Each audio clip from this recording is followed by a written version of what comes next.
the sea.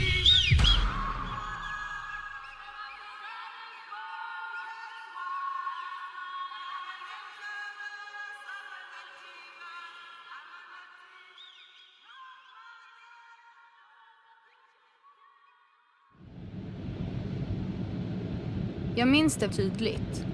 Min varma spinnande dator i sängen och tweetsen som rullade in hela natten. Året var 2009 och jag följde den gröna revolutionen i Iran på Twitter. Kraften när olika verktyg möttes blev enorm. Ungdomar hade mobiliserat via sociala medier och sen gått ut för att protestera på traditionellt vis. Jag och tusentals andra runt om i världen kunde följa allt i realtid. Aktivismen förändrades för alltid. I've been thinking lately about biology and systems and networks and the ways in which the neurons in our brain and the internet and social networks, and they all look sort of similar. You know, decentralized individual pieces that fire and spark connections and spark chain reactions that fire throughout a system.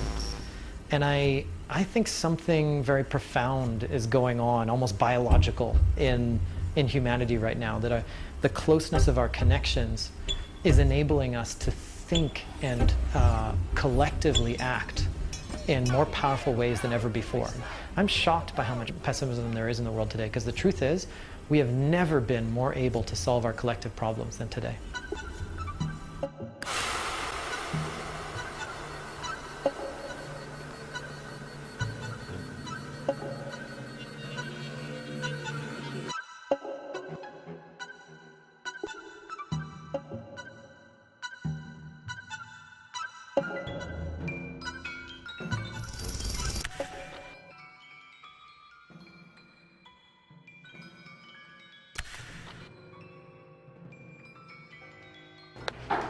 Okay, hi, I'm Rikin Patel. I'm Executive Director of Avaz, and I am just sitting in my office on a Friday afternoon, and I'm going to take you around to meet some of the most amazing people that I have ever worked with. One of the great things about being at Avaz is this incredible team, just an amazing, lovely team, and I'm very excited to introduce you to them. So here they are. Let me walk around here.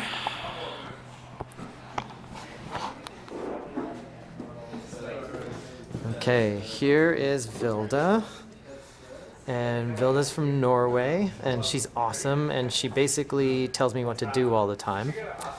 Okay, and Wen looks really busy with some important stuff.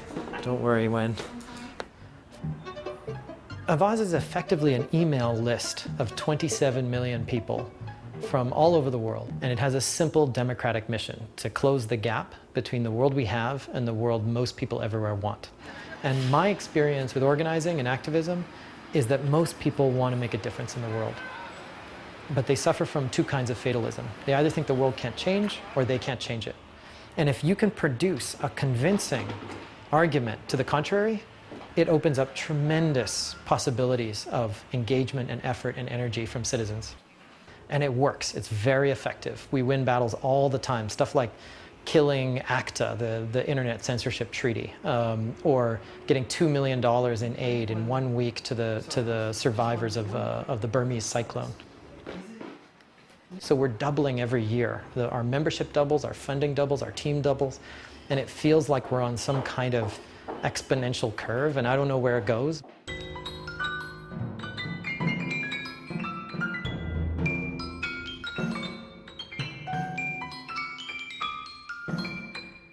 What is collectivism?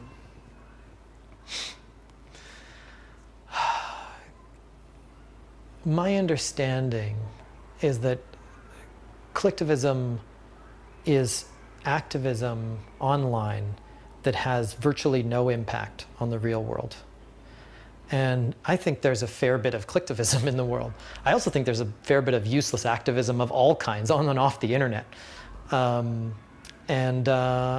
But I think the position that the internet itself somehow renders an activist thing useless is absurd. It's absolutely absurd.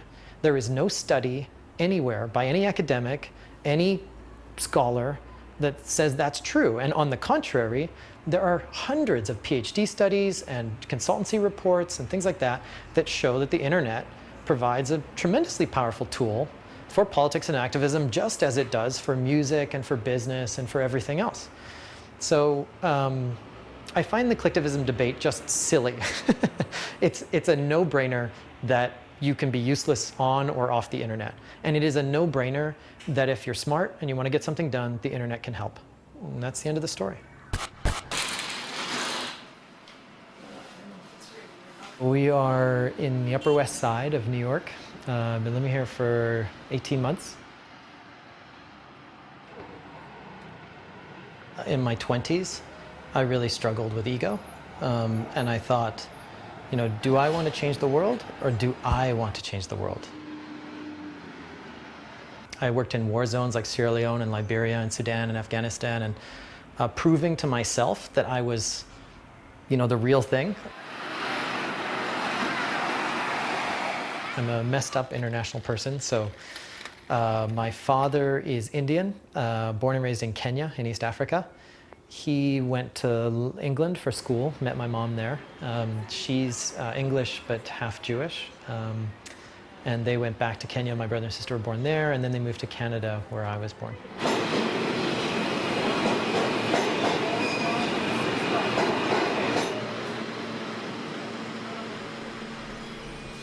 I think good activism is activism that gets the job done. And every job I've found requires a carefully chosen set of tools. In some cases, having an offline protest or a march is the most powerful thing you can do.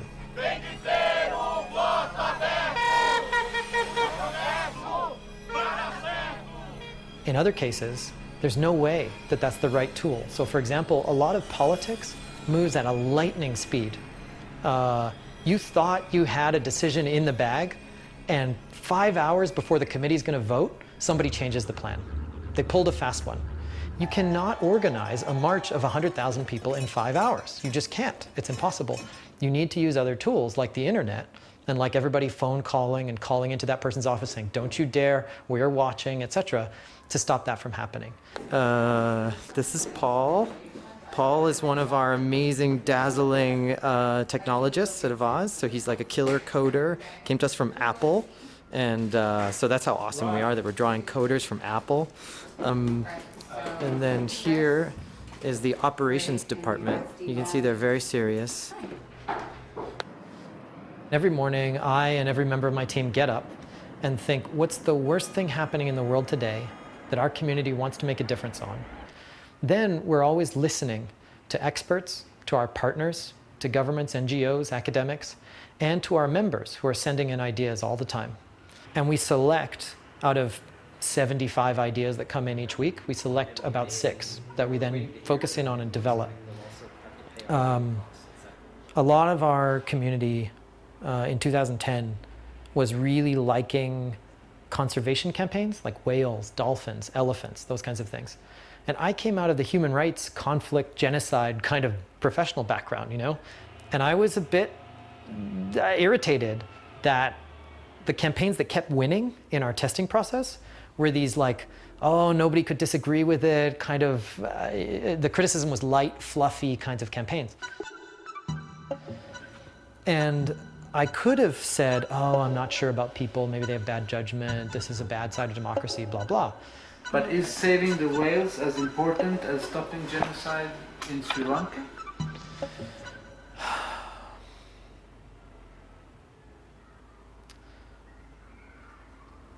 I think I can understand how people would see those two things as incommensurable. How they might say, look, I know that there are human rights problems all over the world, but I choose to work on conservation and animal rights. I think I can understand that decision now. I couldn't understand it before, but now I understand how someone can feel so passionately about that. But what do you personally think is more important? I think personally, it's like one of those questions where, which one of your children would you shoot? You know, it's like, I would figure out a different way where I didn't need to make that choice, you know? But what I would say is that there have been times where I have disagreed with the judgment of the community. I think Sri Lanka was one of them. We haven't been able to campaign effectively on Sri Lanka. I've tried really hard. I think Egypt is another one. I think the persecution of political Islamists and the Muslim Brotherhood is one of the worst problems in the world today. But the overall democratic view of Islamists is that there's not much sympathy there. And so it's very hard to campaign around their rights. But the other thing I'd say is that usually when the community doesn't respond the way I think we didn't portray the issue effectively enough, that's marketing, right? Like it's about engaging with people and where they're at and getting them to a different place. But we're not trying to sell products, you know, like we're trying to sell change. Alma is doing our accounts, and Alma's another example of the killer operations team. So excited to have her here. Hi, everybody. And that is my lovely team. Aren't they amazing? I think so. I'll give you a call. Can activism be a profession? Yeah, absolutely. I think that our sector is professionalizing, and that is a very, very good thing. We need that, because if we want to win these fights, the corporations are fielding tremendous lobbying operations, and governments have very talented people pursuing their aims. And if you want to succeed as an activist, it's not good enough to just be committed and just be passionate. You also have to be smart, and you have to be professional, and you have to be experienced to really get a job done. It's like any other job. And I think the sector is gradually realizing that, and that is a good thing for the world. You sound like a businessman. Yeah. There's a lot we can learn from the private sector. It doesn't mean we need to be focused on money. It doesn't mean we need to be... There's a lot of bad stuff in the private sector. But why should our organizations that are lobbying and trying to make money be so effective and so well managed, and our organizations that are trying to help the world and act from love be so paralyzed? And it's so tragic. The most successful corporations like Walmart, Apple, Google, they have focused on managers just reproducing culture. Because if you have a good culture, you don't need to micromanage staff. They make good decisions all on their own, and that makes a powerful organization. I believe all of us in the public sector and the activist sector need to reflect on this and become managers, you know, very highly effective, results-oriented managers. And that would do more to change the world than many other things, I think. Our office right there, it's this big kind of building up there. And it's an old printing press from the 60s in the revolutionary movement. So it has an activist character to it. And this is Union Square, which also is where a lot of the rallies and things are held. So we've done a lot of Avaz flash mobs and things like that here on this square. A lot of the people who were doing that activism in the 60s are in our community now. I mean, our age demographics are flat from teenagers to 70-year-olds. So there's a lot of people that came straight out of those movements for nuclear disarmament and other things. And then there's the same spirit, you know, the belief that the world can change and that we can change it, I think is common across all of these threads. And I feel like there's a revival of it right now. Time to go.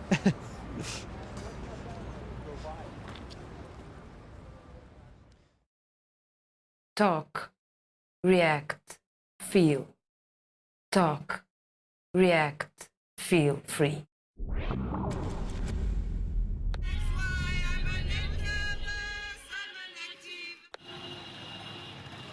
För att bli effektiv måste aktivismen vara flexibel. Nya och gamla strategier samverkar för att möta den globaliserade världens utmaningar.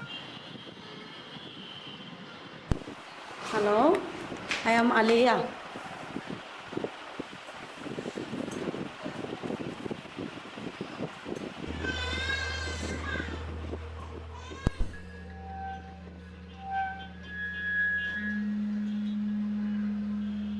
তখন আমি TV ছেড়ে দেখি রানা প্লাজার 10 বছর দেখে খুবই কষ্ট লাগছে যে শ্রমিক এভাবে কাজ করতে তারা এভাবে লাশ হয়ে গেল বা মানে আমার কাছে আমি দুই চোখের পানি রাখতে পারি না ঘটনাগুলি দেখে এবং কি তখন আমার ফ্যাক্টরির সমস্ত শ্রমিক সবাই ভয়ে আতঙ্ক হয়ে গেছে যে তাদের বিল্ডিং যদি ভেঙে পড়ে তো তাদের আমি সান্ত্বনা দিছি, আশ্বাস দিছি যে আমরা তখন মালিকদেরকেও মালিকের চাপ করলাম যে আমাদের ফ্যাক্টরি ইঞ্জিনিয়ার দিয়ে পরীক্ষা করতে হবে, তা নাহলে আমরা কাজ করব না।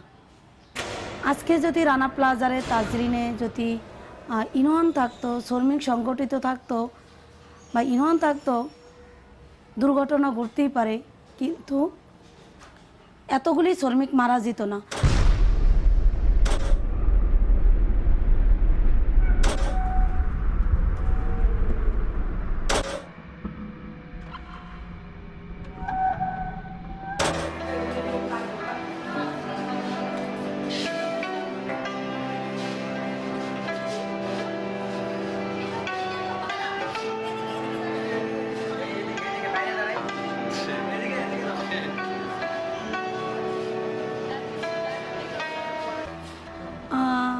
শ্রমিক দিবস 1 মে আমাদের কাছে এই কারণে গুরুত্বপূর্ণ, কারণ শিকাগো শহরে যে আন্দোলনটা হয়েছিল শ্রমিকদের জন্য, যে 24 ঘন্টা ডিউটি করাইতো, তাদের কোনো রেস্ট দিত না, তারপরে খাবারের সময়টুকু তাদের দিত না, এবং কি সেই শ্রমিকেরা আন্দোলন করে 24 ঘন্টার ডিউটি তারা 8 ঘন্টা আনছে, কিন্তু হয়তো এই জিনিসগুলি তারা ভোগ করে যেতে পারেনি, কিন্তু সেই সুযোগ সুবিধাগুলি আমরা ভোগ করে যাচ্ছি। তাই আমরা ওদের কথা স্মরণ করে আমরা এই র্যালিটা আমরা প্রতি বছর করে থাকি।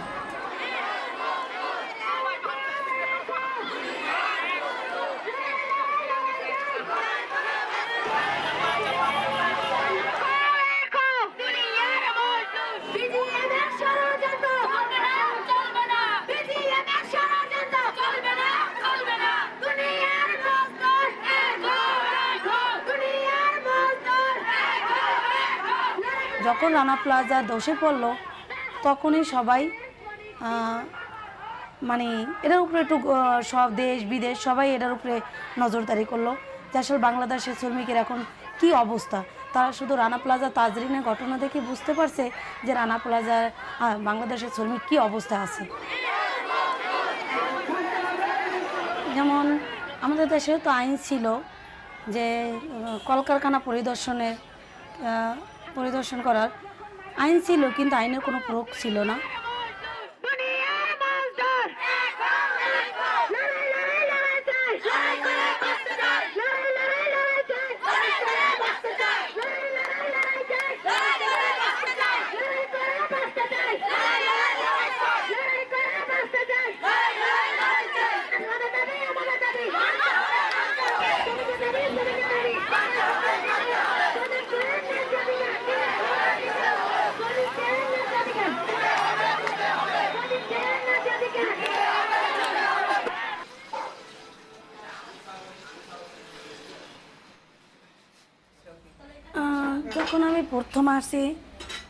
যখন আমি প্রথম গ্রাম থেকে, তখন আমি অনেক ছোট, প্রায় 9-10 বছর বয়স।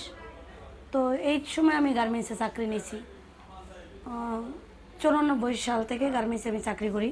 তো যখন আসছি আসলে খুব কাজের প্রেশার থাকতো, তারপরে গালাগালি মারামারি, কিন্তু প্রথম আমি হয়তো মারি খেয়ে নেই, কিন্তু আমরা গালাগালি শুনছি, জারি দিত, গালাগালি করতো। এরপরে যখন দেখতাম কাউকে মারে, তো আমার ভিতর একটা তখন প্রতিবাদেরই আসলো, এভাবে হতে দেওয়া যায় না, এভাবে আর কতদিন।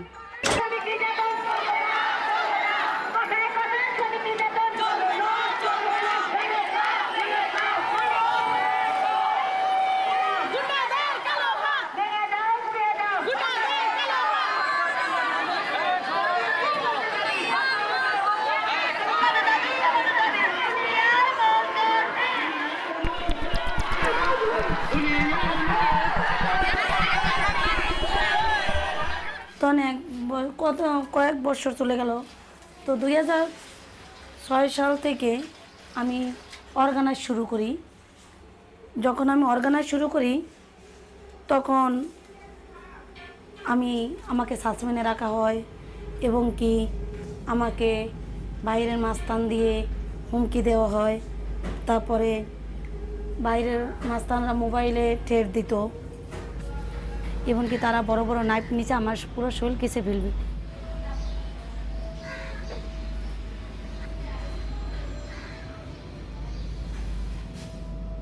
তো আসলে এ ধরনের হুমকির মুখে আমরা প্রত্যেকটা মুহূর্তেই আমাদের এই ভয়টা আছে। আর এখন তো অনেক জায়গায় গুম হত্যা হইতেছে, এখন আমাদের মনে আরও ভয় আসতেছে। আর এটা হচ্ছে আমি, আর এটা হচ্ছে আমার এক কলিগ।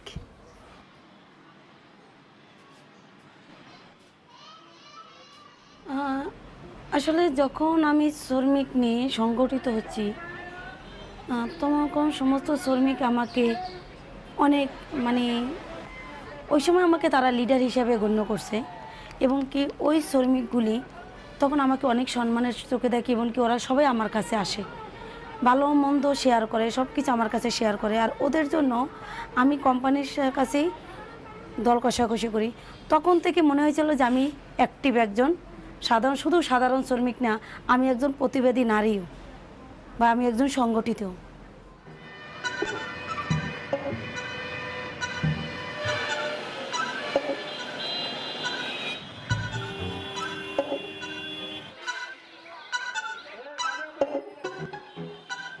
একটা গার্মেন্টসে ঢুকি, তখন আমার বেতন থাকে 300 টাকা। What responsibilities do I have as a consumer for the situation of the textile workers here in Bangladesh?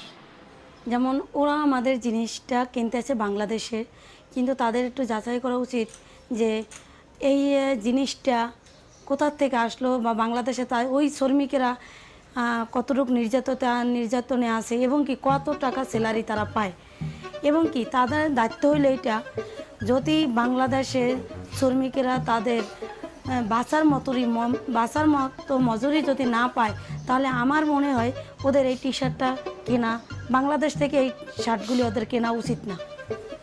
তুমি যেই ফ্যাক্টরিতে কাজগুলি দাও, সেই ফ্যাক্টরির শ্রমিক কি বাঁচার মতো মজুরি পায়? ওদের এই প্রশ্নটা করা উচিত বায়ারদেরকে। যদি না পায়, তাদের সাথে এই চুক্তিগুলি বা তাদের সাথে কেনাটা তাদের আমার মতে বন্ধ করে দেওয়া উচিত। তাহলেই তারা শিক্ষা পাবে, তাহলে শ্রমিক এখানে একটা বাঁচার মতো মজুরি তারা পাবে।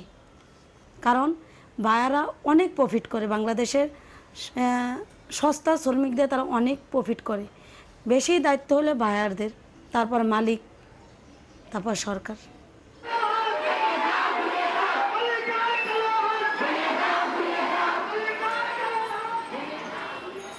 হ্যাঁ, গার্মেন্টসের মেয়েরা কেনাকাটা করে বেশি। ওরা দেখা যায় মার্কেটে যাওয়ার সময় অনেক সময় পায় না, বা বাইরে ঘোরাফেরার সময় পায় না, তখন দেখা যায় বেতন ওভারটাইম যখন দেয়, তখন ওই একটা উচিলে একটু মার্কেটে ঘুরলো, মার্কেটে ঘোরার অবস্থায় দেখা যায় একটা কাপড় পছন্দ হয়ে গেল, বা কিছু বান্ধবীরা মিলা মেয়েরা বান্ধবীরা মিলা তারা চলো আজকের একটা সবাই মিলে এক কালারের ড্রেস বানাবো।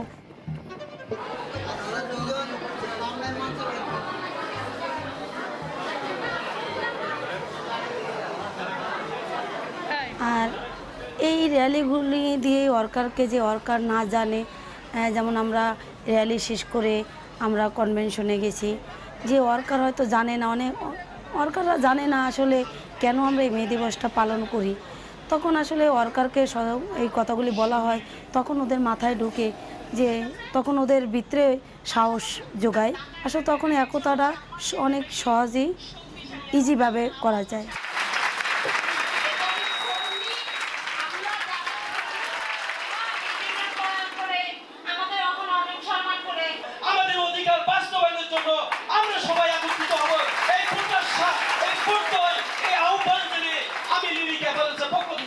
ধন্যবাদ ছেড়ে আমি আমার বক্তব্য শেষ করছি। তো আসলে আমি অনেকেই অনেক কথা বলে গেছে, আমাদের সহকর্মী ভাইয়েরা, ইউনিয়নের নেতারা। আমি মনে করি আমরা যারা সামনে টেবিলে বসে আছি, এখন তাদের চেয়ে শক্তিশালী এখন এই বেসিক ইউনিয়নের লিডাররা, বা সামনে থেকে এখন যারা আসবে তাদের চেয়েও শক্তিশালী হবে তারা। কারণ প্রথম ইউনিয়ন করার জন্য অনেক কষ্ট হয়েছে, এখন ইউনিয়ন করার জন্য অতটা কষ্ট না, সবাই সবার পাশে আছে সহযোগিতা করার জন্য। তবে আমি প্রথম শুরু করব স্লোগান দিয়ে, কারণ সবাই ঘুমিয়ে পড়ছে। দুনিয়ার মজদুর, হাত দেখা যায় না, শব্দ শোনা যাচ্ছে না। দুনিয়ার মজদুর, দুনিয়ার মজদুর,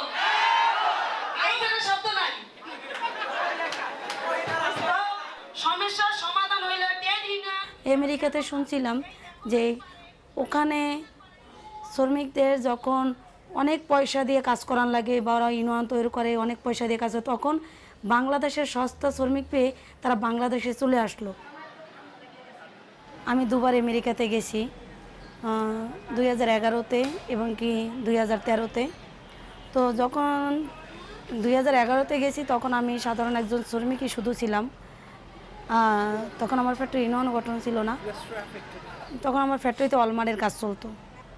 14 সালে আরেকটা জিনিস হয়েছে, আরেকটা কাজের জন্য যাওয়া হয়েছে, যেটা রানা প্লাজা তাজরিন, যারা আহত শ্রমিক, যাদের নিহত পরিবার আছে, তাদের কাছের জন্য ক্ষতিপূরণ চাওয়া, বাইরের কাছে ক্ষতিপূরণের জন্য। যতক্ষণে বিদেশিরা চাপ না দেয় ততক্ষণে তারা কোনো কাজই আগায় না।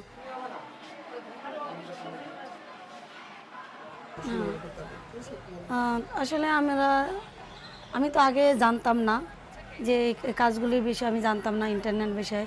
তো আমি শিখতেছি আস্তে আস্তে। আমি মনে করি এইটা আমি শিখতে পারলে আমারই অনেক উপকার হবে, বা আমিও সাধারণ শ্রমিকেরও অনেক উপকার করতে পারবো। এটা হলো গভর্নমেন্ট, তারপরে বায়ার যারা না দেখছে তারাও জানতে পারবে যে আসলে বাংলাদেশের শ্রমিক কতটা নির্যাতিত আছে, কতটা অসহায় আছে। তখনই আসলে সবাই এটার জন্য কাজ করবে। আমরা এটার সাথে আমরা কাজ করেই যাব, লড়েই যাব, বা এটা আমরা যতদিন বেঁচে থাকবো ততদিন আশা করি যে এই শ্রমিকের পাশে আমরা কাজ করব। কারণ আমরা যদি সরে যাই এই শ্রমিকের উপর অনেক নির্যাতিত হবে।